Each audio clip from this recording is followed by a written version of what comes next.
खामोशी की जीत। अनिल एक साधारण परिवार का लड़का था।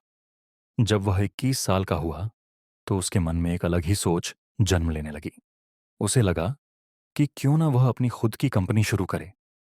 लेकिन उसके पिता ने उसकी बात सुनते ही डांट दिया, चुप रह, तुझे इंजीनियर ही बनना है।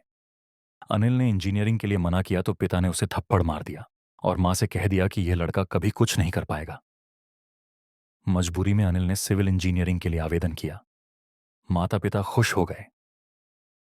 पढ़ाई के दौरान अनिल ने सीवीए किया, फिर उसे छोड़ दिया। लेकिन आखिरकार वह एक सर्टिफाइड सिविल इंजीनियर बन गया। उसने फिर से अपने माता पिता को समझाने की कोशिश की कि वह बिजनेस करना चाहता है। पिता ने साफ कह दिया, हमारे पास फालतू बिजनेस के लिए पैसा नहीं है। अनिल ने बिना बहस किए बैंक से 12 लाख का लोन अप्रूव करवाया। घर में सवाल उठे, ये लोन कैसे भरेगा? अनिल चुप रहा और पढ़ाई में लग गया। उसने बिजनेस मैनेजमेंट की पढ़ाई की, डीएमए किया, फिर 2 मास्टर्स पूरे किए। पैसे की कमी थी, इसलिए वह एक स्कूल में टीचर बन गया। उसकी सैलरी सिर्फ 12,000 रुपये थी। 5 साल तक उसने वहीं काम किया।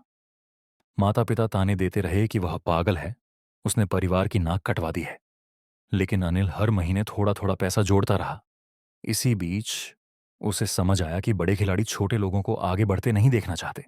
सप्लायर, डीलर, यहां तक कि कुछ जानकार भी उसे गलत सलाह देकर पीछे खींचते रहे। यह एक खामोश साजिश थी, हौसला तोड़ो ताकि वह रुक जाए। अनिल ने किसी पर आरोप नहीं लगाया, बस तैयारी करता रहा। आखिरकार उसने अपना खुद का ब्रांड लॉन्च किया, अनिल पास्ता। शुरुआत छोटी थी, लेकिन गुणवत्ता और ईमानदारी बढ़ी। धीरे धीरे उसका बिजनेस बढ़ा, नेटवर्क बना और कुछ ही सालों में वही ब्रांड 34 करोड़ रुपए की कंपनी बन गया। उसने बैंक का लोन पूरा चुका दिया। आज उसके माता पिता उसी बेटे को देखकर कहते हैं, वाह बेटा, तूने हमारा नाम ऊंचा कर दिया।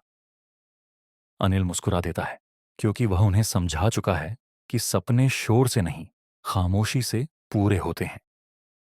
सीख, अगर लोग तुम्हें रोक रहे हैं तो इसका मतलब यह नहीं कि तुम गलत हो। कई बार साजिश चुपचाप होती है, ताने, शक और डर के रूप में। ऐसे में जवाब शब्दों से नहीं, मेहनत और धैर्य से देना चाहिए। जो चुपचाप टिके रहते हैं वही अंत में जीतते हैं।